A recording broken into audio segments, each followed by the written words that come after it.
Cool. I hope this works this time. Hello, everybody, whoever's watching. So, I've got a couple of questions that some people asked last time, and I want to answer some of that and run through that. And yeah, it's gonna be a good one. So, first question is, do you buy Instagram followers for your business? Now, that's highly going to depend on the goal for the business and how actively you want to use your organic socials, because your organic socials is a great way to improve your proof and credibility within the market. Because if somebody sees your ad, and if you are even running ads, if somebody sees your ad, what they normally do is they go through the buyer cycle.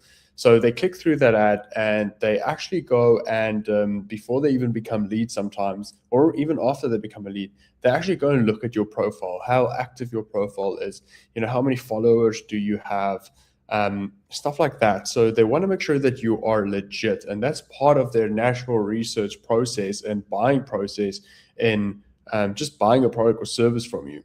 Now, they are obviously going to look at these things. So the more followers you have, the better it looks. But then obviously you need to match that with posts, and your post needs to look good and it needs to look like a legit brand. Now, there's a lot of people that buy Instagram followers or run ads to get more Facebook likes and followers.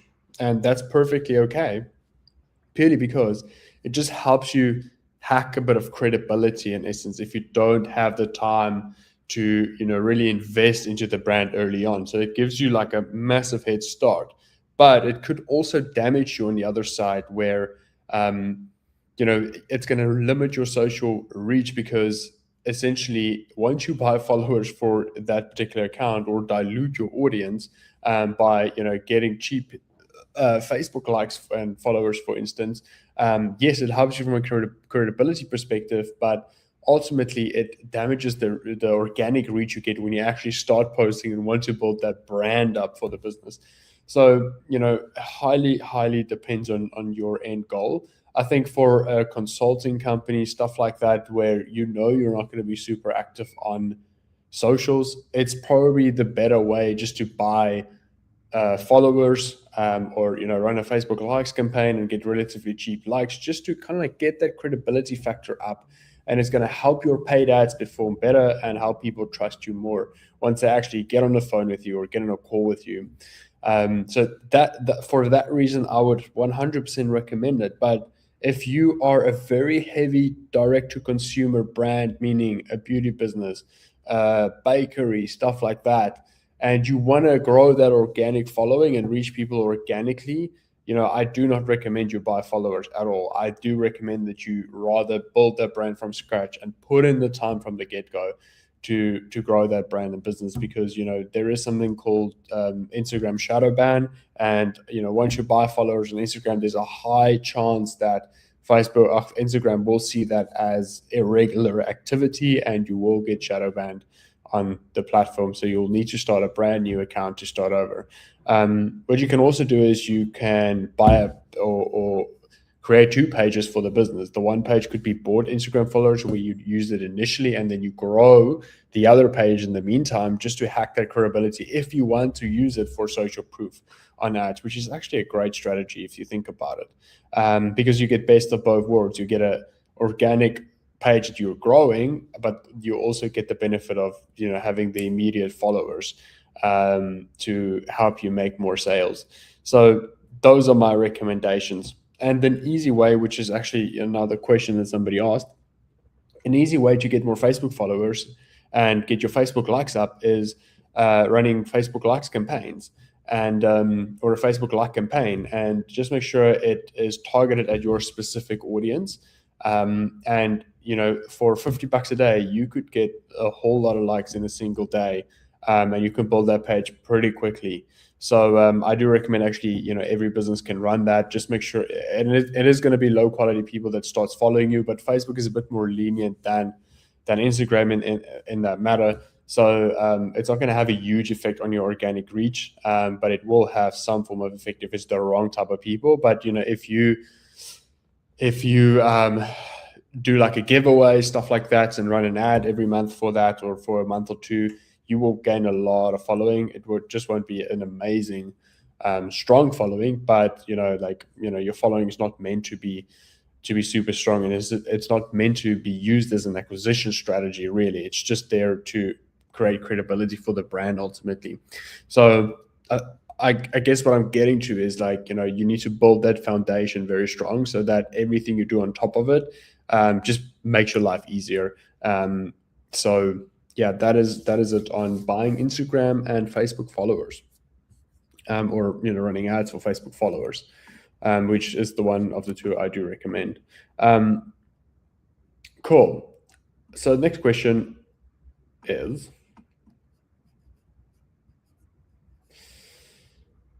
why? So cool. Next question is, why most businesses struggle to make sales, and obviously it's a very broad question. So I'm going to break it down like this. The number one thing, if you're struggling to make sales in your business, is probably your credibility. What I mean by that is, it is, how credible somebody perceives you in the market. So if you had to run ads, or if somebody had to go to your website, or if somebody had to visit your Instagram profile, how credible do you look to those people? Like, how likely is somebody to give you money based on your proof in the market? Like, do you have Google reviews? Do you display that? Do you actually show people what's going on in your factory or behind the scenes, and how people, is working? Do you show people how you think, if you're more of a consulting type of business, especially, in our industry, which is marketing, is like a big thing for us, is like people want to trust that you know what you're talking about. And the only way that they can trust you is if they see, you have a bunch of reviews, you have case studies and testimonials. You do stuff like this, like the live I'm doing right now.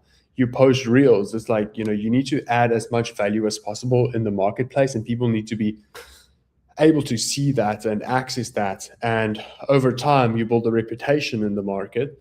And ultimately, and that's exactly what's happening with our marketing business as well, at least, is like, people have come to know us as, we've been doing it for 8 years. So people have come to know us for who we are, and, just what we put out there on a consistent basis. And speaking to that, also our Google reviews is, I think we have over 130 as an agency. So that really helps us when it comes to people booking calls and actually showing up on those calls ultimately. So trust and credibility is super important if you're struggling to make sales. I remember in the early days, even with starting my agency, it's like it was so hard to actually get somebody on a call, and for them to convert on that call once I've showed them exactly what I do, how I do it, and how I get results for them. And purely because I didn't have the trust and credibility early on to back that up. So trust and credibility is super important. And that goes for any business. If you are a beauty business, focus on getting reviews and stacking reviews. Focus on displaying those reviews on your website. Yeah, it's just focus on showing people before and afters, like, what is the result of your product, because people buy the result of your product. Ultimately, that's the only thing they really care about. Is, what value can you add to my life? And I think a lot of businesses don't make that super clear. And that's why visual representation of the value in ads on your website is important for any business, and that's how you make sales. And I think a lot of people also include a lot of fluff on their websites, and within their marketing content, that's not at all applicable or relevant to the person, especially at the stage where they are in that journey of seeing you.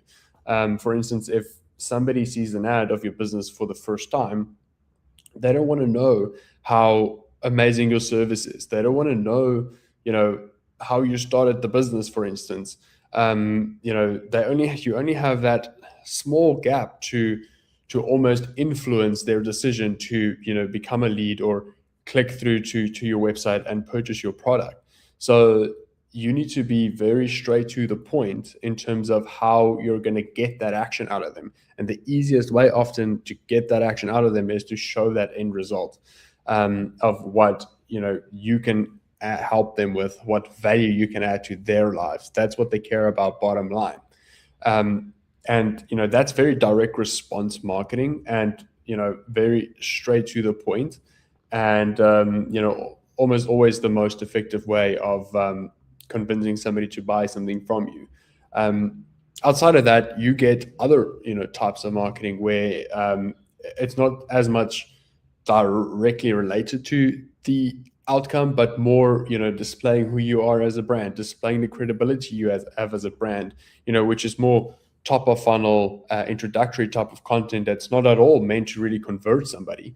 It's just there to build engagement and build future pipeline, so that when you do show that direct response ads to them in the future, that it's going to be easier for them to convert on those. So obviously this is getting into marketing funnels and all of those things, but long story short, we're talking about trust, proof, and credibility, and how to actually make more sales as a business. So just getting back to that point is like, yeah, if you're struggling to make sales as a business, showing proof, credibility, and trust wherever you can is super crucial. Like, even when we nurture leads, when they've become a lead on our website, we already send them case studies and testimonials to start that process of showing competence, because anything we can really show them that's going to help them reach the goal that they ultimately want to achieve is going to help them convert and help make our jobs easier to get them on board as a client ultimately.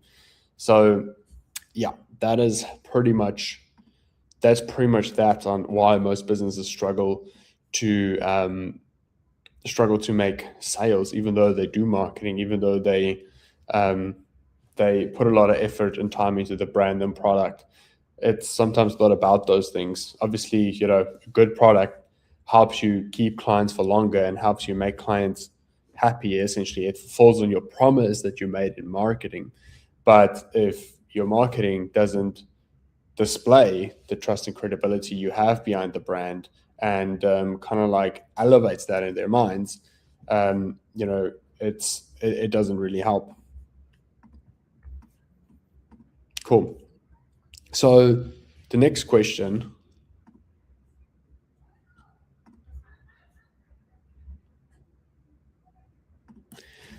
So the next question is, how do you start getting reviews for your business? And this is very crucial, because the best time to get reviews out of a customer is the moment when they had a good experience with your business, or had an experience in general at your business or with your business.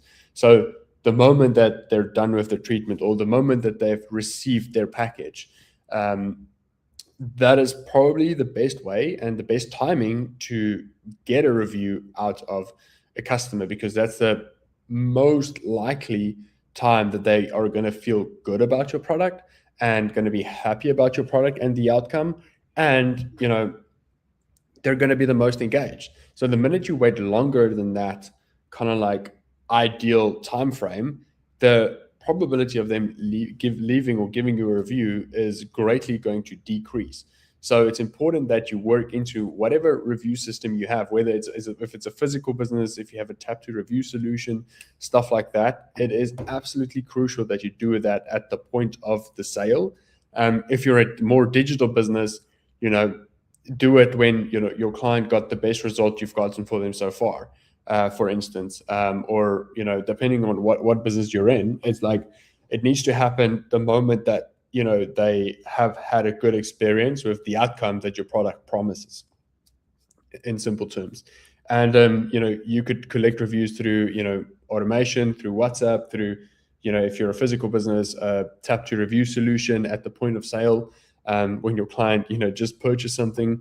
So these are all good timing spots and methods you could really collect those reviews. And it's super simple. The next question is actually how many reviews do I need for my business to maximize my potential, so to speak? And how many reviews pretty much just depends on what your competitors are doing, how big your competitors are, because ultimately you want to be the biggest in your industry in terms of reviews, because then you can say most reviewed cleaning business, most reviewed beauty business in X area or in South Africa even. You can claim that if that is actually factually true. So, get to the point where, you are in the top 3 at least of the most reviewed businesses in, whatever area or country, or, however you want to measure it, depending on your business, whether it's local or national. I feel like that's a good goal to aim at, and that's a good number of reviews to aim for, because you could leverage that in your marketing. You could leverage that on your homepage, landing page. Like even our cleaning business, we say like most reviewed cleaning business in Gauteng, because we are. And we've worked at it. Like we've literally given every single team member a cleaning card in that business. And whenever they have finished or are finished at a client, they just tap that and get a review right then and there when the client is at their happiest. So yeah, my point is, how many reviews should you get? Well, as many, as possible. But, a good goal is, at least in the top 3 of, your area, or top 3 of the country, depending on your industry. If you can aim at that, that's a good goal to have, and a great credibility lever down the line as well. Sweet. Hope that was valuable. Cool. That was on how many reviews is enough. So yeah, this is quite a loaded one. Let's just go to this one. What is the best way to follow up on leads? Now, there's a whole system behind this, but the best way to follow up with leads is essentially, you have a combination of automations and direct outreach method, like, phoning them directly and having that pattern interrupt.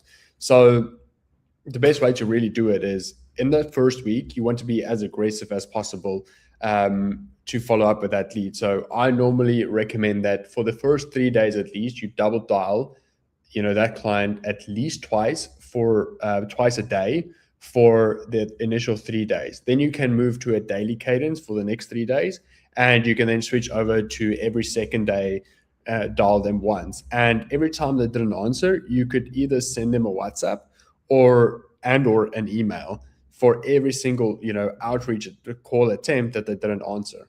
And it does seem aggressive, but the thing is, if you really want results and you really want to maximize your budget and you're desperate to get more clients and you really want to just execute as best you can on, whatever you're doing or whatever business you're building, you would not want to do anything less than that, since, it would mean that you're not giving your all your fullest to that particular task or business. So in terms of following up with leads, it does seem aggressive, but ultimately, like, you've got to be at the top of your game when you really want to maximize your pipeline. And that is just from a direct outreach perspective. When it comes to automated follow-ups, we normally try to send a WhatsApp or a text message immediately when somebody applied to become a lead. Thereafter, we push emails as well. So nurture emails that actually sends them case studies before and after past projects, and kind of like nurtures them. And that could be anything from sending, 2 emails a day for the next 2 weeks, nurturing them, giving them more information about your business in a way that they enjoy, in the sense of, cool, here are some past projects that we've done for XYZ client. Here are some of our recent reviews, and you can structure it in a nice and engaging way as well for them to consume that on email. And on a platform like WhatsApp, it's going to be a lot more direct. So the messages you send out on WhatsApp is going to be a lot more direct, in the sense of, you're pretty much just going to, follow up essentially on the previous action, because people don't really read super long WhatsApps from people they don't know. So you want to keep it short and sweet. But from an email perspective, you can really go into depth into storytelling, into breaking down a story about how where this client started, where they are now, share some pictures. That type of thing suits email very well, and people tend to enjoy those kinds of emails and convert well on those kinds of emails. So again, as for cadence, you can follow the calling strategy that I've just laid out, and then on an automation perspective, I recommend sending case study emails to them, or past project emails, or just something that builds the credibility in their minds of you as a business. And then on a WhatsApp basis or more direct message automated follow up, you could just follow something that just nudges them every day for like 5 to 7 days, and then thereafter you can also reduce the cadence. And I think it's up to you to decide how aggressive you want to go and how much time you have really on your hands to do that. But normally norm is after 10 to 14 days. If you have haven't gotten any response and you've been quite aggressive in the prior 2 weeks of following up, I would probably say it's a good time just to kind of like chuck that lead into a longer term nurture sequence, because more calling and more effort exerted on that lead is not necessarily going to end in a positive outcome. Like, I'd rather focus on newer leads at that time and divert my attention to newer stuff coming in, because there's a high likelihood of them converting sooner. But you need to be diligent in the follow-up process, but also depends on the time you have available to actually do that and execute on that fully. So that would be my shortest answer to best way to follow up with leads. Cool. And then for this live, I have a last question that I need to get to. So how do you structure a website to generate the best and cheapest leads possible? Which is a loaded one because there's a lot of ways to structure your site, but from my perspective at least, and I'm speaking directly to lead generation businesses. The best way to structure your website for lead generation businesses, if I have to rephrase that, is to make it very clear in the first section of the page as to who you are, what you do, what areas you serve. And if you can use a credibility line, that's even better in the first line of your website. But it has to tell people, what you do, who you serve, and have the credibility item in there, and then what areas you serve as well. And there has to be a button where they can apply. And if you can actually put a review badge or something on there, like 250 reviews, 5-star reviews, that's great. And then even a photo of the team, something I imagine on the right-hand side of that section, that is also great, because then, you literally taking everything that's going to help you stack as much credibility as possible in the first section of that website, which is incredibly powerful if you want to build trust from the get-go, which empowers conversions. So, that's something that you want to think about. The sun is really hectic. I might just put this blinder down quickly. Sorry about that. Cool. So where are we? So we've covered the first section of the website, where we want so example of a good headline for our cleaning business, for instance. The headline for our cleaning business is essentially like Gauteng's top rated carpet and upholstery cleaners. And that headline alone creates so much credibility that people immediately know what we do. It positions us as one of the best in said area. And just underneath that, we also have the suburbs that we service. So there's no confusion as to what we do, who we serve, how credible we are, and what makes us credible, and the areas that we service. And then just underneath that, you could also apply to get a quote. And, those things combined create such a powerful value proposition that people are like, cool, this is the company that I need to get my cleaning through. For anybody that joined, we are talking about how to structure a lead generation website if you were interested. But so that is essentially the first section of your website. The second section, I always like to do like a features and benefits list, which just positions your business as just tells people how you're really different from other people. And I feel like a lot of businesses aren't really positioning their features and benefits and unique points very well a lot of the time. And I think if you can put that relatively high on your website, it makes a huge difference in conversions as well. Like on our cleaning business, for instance, we have something like we take on-site payments, we have faster drying times, like we use kind of like dry powder or something to clean, so we don't completely make everything wet when we do the cleaning, stuff like that. And yeah,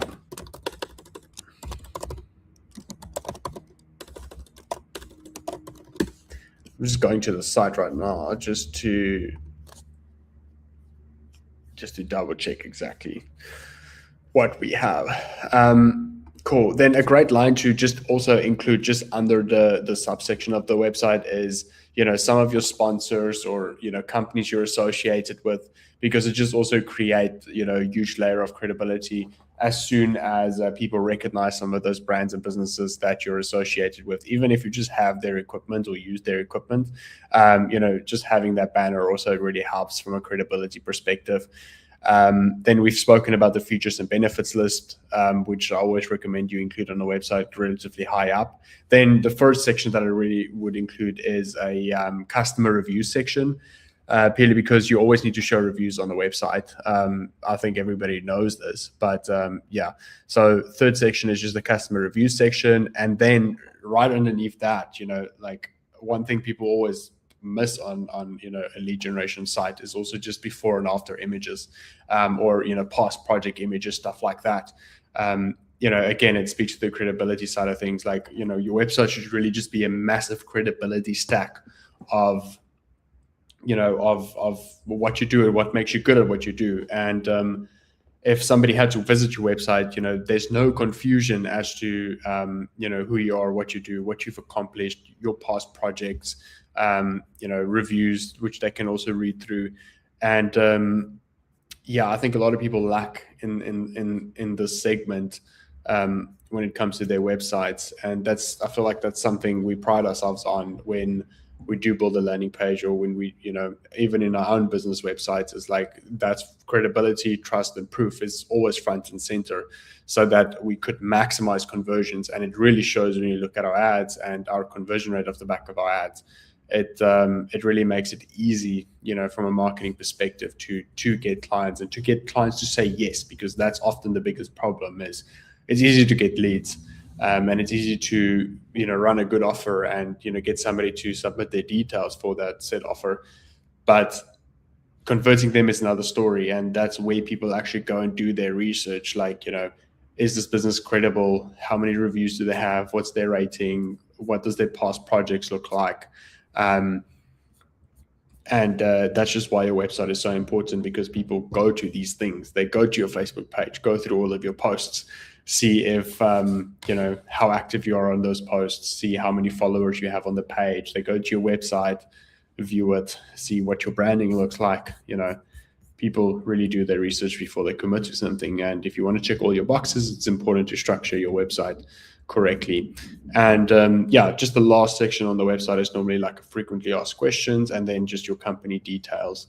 And your frequently asked questions could also be positioned in a very clever way, where you obviously re-engineer all the questions your typical client has before they sign up, in a salesy manner. So when somebody is concerned, let's say you have a cleaning business and somebody is concerned about how long it takes to dry, or let's say you clean somebody's couch, how long will the couch dry after you are finished? And you could basically just turn that around in your favor, making it sound good to the client. It's like, cool, our answer to that is essentially we have drying fans, and it takes less than 2 hours for your couch to dry, basically, after we're done cleaning it.